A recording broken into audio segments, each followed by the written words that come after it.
जब भी इंजीनियरिंग करने की बात आती है और हम सोचते हैं एज ए स्टूडेंट या एज ए पेरेंट भी सोचते हैं कि हमारा बेटा या बेटी इंजीनियरिंग करे, तो एक सबसे बड़ा जो कन्फ्यूजन सामने खड़ा हो जाता है अपार्ट फ्रॉम कॉलेज की किस कॉलेज जाएं और किस कॉलेज में एडमिशन लें। जो सबसे बड़ा हमारे दिमाग में या हमारे डिस्कशन में हलचल मचाता है वो होता है कि हम ब्रांच कौन सी लें। बहुत सारे लोग बोलते हैं कि हमें कंप्यूटर साइंस लेनी चाहिए क्योंकि वहाँ सैलरी ज़्यादा है। बहुत सारे बच्चे मैकेनिकल सिविल्स लेना चाहते हैं क्योंकि उनका इंटरेस्ट उस साइड है।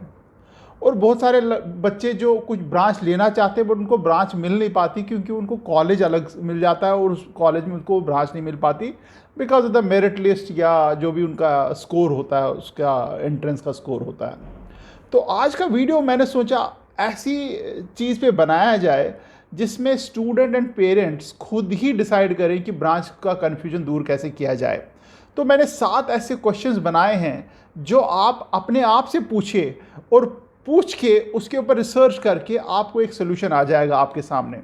वो सातों क्वेश्चन बड़े इंपॉर्टेंट है from the choosing a branch point of view. क्या आपका करियर होना चाहिए, क्या ब्रांच होनी चाहिए, क्योंकि branch is directly indirectly proportional to the career. क्योंकि जो आप ब्रांच आज चूज कर रहे हैं वो आपका करियर बनने वाला है आगे चल के। तो सबसे पहला जो ये क्वेश्चन है ये आप अपने आप से पूछिए और इसका सोल्यूशन आपको ज़रूर मिलेगा। ये वीडियो ज़रूर आप सब्सक्राइब करना, चैनल को सब्सक्राइब करना, इसको शेयर भी करना अपने फ्रेंड्स या अपने आसपास के लोगों से सो दैट उनको भी थोड़ी सी इंफॉर्मेशन सीखने को मिले। और लाइक तो ज़रूर करना। सब्सक्रिप्शन से फ़ायदा ये होता है कि अगर आपके मन में कुछ और भी विडम्बना हो, और भी कोई क्वेश्चन हो branch related, college related, placement, salary, fees कितनी है, इंटर्नशिप कैसे मिल जाती है, सीवी कैसे बनाते हैं, इंटरव्यू कैसे फेस किया जाता है, तो उसके बारे में आप मेरे को क्वेश्चन पूछ सकते हैं डायरेक्टली। और बाकी रहा जो मेरा एक्सपीरियंस है डिफरेंट डिफरेंट कॉलेजेस विजिट करके, आईआईएम्स, आईआईटीज़ वगैरह है, उसके बेसिस पे मैंने ये 7 क्वेश्चन बनाए हैं जो आप अपने आप से पूछोगे और आपको आंसर निकाल के आपको पता लग जाएगा कि आपको कौन सी ब्रांच लेनी चाहिए। जो सबसे पहला जो क्वेश्चन है, आपको ब्रांच लेने से पहले, किसी भी इंजीनियरिंग ब्रांच लेने से पहले आपको ये डिसाइड करना है कि क्या इस ब्रांच की फ्यूचर में डिमांड है कि नहीं है। आज की तो चलो छोड़ो, फ्यूचर में डिमांड है कि नहीं है। क्योंकि क्या होता है कि technology, system, procedure, processes continuously change होते चले जाते हैं। जो आज से 10 साल पहले रेलेवेंट था वो शायद इरेलेवेंट हो गया है आज की डेट में।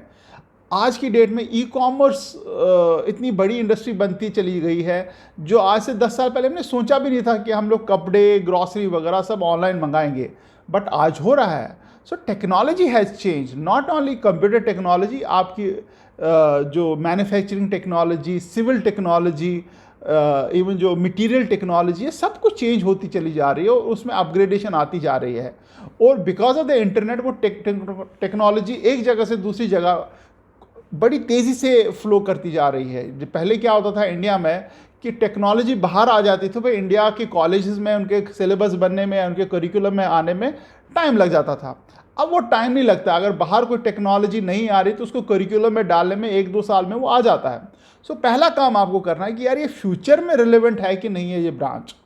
जैसे अभी रिसेंटली जो नई नई ब्रांचेज आ रही हैं, जैसे मोटर स्पोर्ट्स इंजीनियरिंग, सुना है क्या आपने? ये एक इंजीनियरिंग ब्रांच है। एरोस्पेस इंजीनियरिंग नहीं सुना था, एरोनॉटिकल सुना था, एरोस्पेस नई ब्रांच है। Information security and cloud technology, ये नई ब्रांच है, काफ़ी सारे बच्चे इसके बारे में पूछते हैं। Naval architect and offshore engineering, आपने सुना ही नहीं था, मैंने तो खुद भी नहीं सुना था 1-2 साल पहले तक।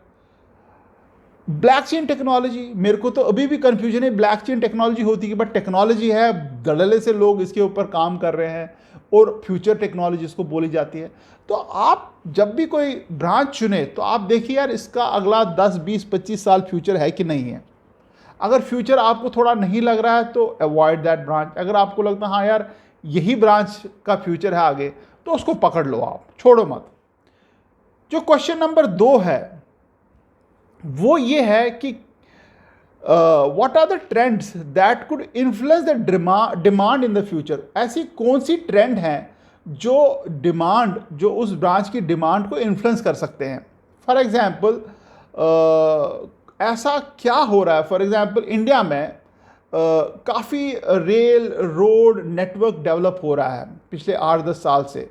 जो सिविल इंजीनियर आज से 5-6-7 साल पहले तक बैक सीटेड था, उनको लगता था हमें फ्यूचर में जॉब नहीं मिलेगी या मिल नहीं रही है, बट सडनली इंडिया का जो दमखम लग रहा है in terms of infrastructure development, वो काफ़ी ह्यूज चला जा रहा है और हर दिन उस पर ज़्यादा बजट एलोकेट होते हैं। 10 साल पहले हमने 20 साल पहले हमने देखे नहीं थे इतने अपार्टमेंट बनते हुए, बट अब तो अपार्टमेंट ही अपार्टमेंट बने जा रहे हैं चारों तरफ। तो उससे क्या हुआ कि सिविल इंजीनियरिंग में ज़बरदस्त डिमांड आई है और आगे चल के भी बहुत ज़्यादा डिमांड रहेगी। पहली जो गाड़ियाँ होती थी यहाँ गिनी चुनी मारुति होती थी, हुंडई होती थी। आज की डेट में 50 ब्रांड्स की कंपनीज़ हैं जो यहाँ पे मैन्युफैक्चरिंग करती है, यानी कि ऑटोमोबाइल मैन्युफैक्चरिंग में भी काफ़ी ज़्यादा जो है फ्यूचर का जो ट्रेंड है वो काफ़ी अच्छा दिख रहा है। तो दूसरा जो क्वेश्चन है कि आप कौन से फैक्टर्स हैं जो इस डिमांड को इन्फ्लुएंस कर सकते हैं, तो वो मैंने आपको कुछ आइडिया बता दिए कैसे हो। कंप्यूटर टेक्नोलॉजी है, हर दिन कुछ ना कुछ चीज़ें हो रही, ऑटोमेटिक होती चली जा रही हैं, तो उसको आप देखो। स्मार्ट मैन्युफैक्चरिंग आई हुई है, उसको आप देखो। तो ये चीज़ें आपको देखनी पड़ेगी। नंबर 3 है, क्या मेरे को लोकल जॉब मिलेगी इस ब्रांच के बाद या मेरे को कहीं जाना पड़ेगा। There are good number of engineering branches जिसमें to be very honest India में स्कोप नहीं है। आप कर तो लोगे बट जॉब इंडिया में नहीं मिलेंगी। मोस्टली वो वाली ब्रांचेस हैं जिनका एक मार्केट के साथ कोई लेना देना नहीं है, which are more research oriented या which are more academic oriented branches. उन ब्रांचेस में इंडिया में स्कोप उतना है नहीं है। अब आगे चल के स्कोप आएगा नहीं आएगा नोबडी नोज, बट आपको इस वक्त वो थोड़ा सा रिसर्च करना पड़ेगा कि इस ब्रांच का मेरे को लोकल यानी कि इंडिया में जॉब मिलेगी कि नहीं मिलेगी या मेरे को बाहर जाना है। अगर आपको बाहर जाने में इंटरेस्ट नहीं है, आप बोल रहे हो नहीं मेरे को मेरे पेरेंट्स के साथ या मेरे को इंडिया में ही रहना है पूरी ज़िंदगी, तब तो फिर आप उस ब्रांच को अवॉइड करो। अगर आप if you are open for कि मेरे को दुनिया में कहीं पे भी जॉब मिल जाए, तब आप उस ब्रांच को भी कंसिडर कर सकते हो। 4th जो है वो ये है कि कैसी उसकी जो फर्दर एजुकेशन है, क्या क्या सर्टिफिकेशंस हैं, क्या क्या और क्वालिफिकेशंस हैं, वो उस ब्रांच के लिए चाहिए। फॉर एग्जांपल आप कोई ब्रांच पकड़ते हो तो उसके बाद आप निश्चिंत हो जाते हो यार इस ब्रांच के सहारे मेरे को आगे जॉब मिल जाएगी, बट आपको पता ही नहीं था कि उसके साथ और भी सर्टिफिकेशन या और भी कुछ करिकुलम ऐड करना था या आउटसाइड द इंजीनियरिंग कॉलेज आपको और भी कुछ चीज़ें ऐड करनी थी सो दैट आपको एक कॉम्पिटेंट इंजीनियर बनाती। आपने वो किया नहीं, आपको वो मालूम नहीं था, तो इवेंचुअली आपका करियर उतना ब्राइट उस ब्रांच में नहीं होगा।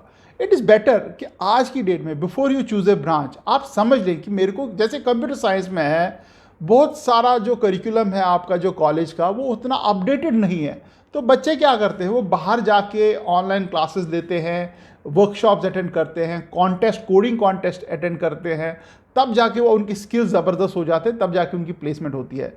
Same could be a case with mechanical engineering also, civil engineering भी हो सकती है। इसमें भी ऐसा कुछ हो सकते हैं जो कोर्सेज वगैरह हैं जो आपको ऐड करने पड़ेंगे। अगर आपको लगता है यार नहीं मेरे को बाहर से कुछ नहीं करना, जो कॉलेज में पढ़ाया जाएगा तो मैं वही पढ़ूंगा, वो भी आपको मालूम होना चाहिए। तो इसलिए उस ब्रांच को आप चूज़ करिए जिसके लिए आप ओपन हैं, बाहर से या एडिशनल पढ़ने के लिए या कुछ ना पढ़ने के लिए। Based on that take a decision कि मेरे को ये वाली ब्रांच चाहिए। 5th जो है काफ़ी इंपॉर्टेंट है, विल द जॉब पे यू एनफ। क्या वो जॉब जो है आपको पैसा कमा के देगी, क्या वो ब्रांच आपको पैसा कमा के देगी।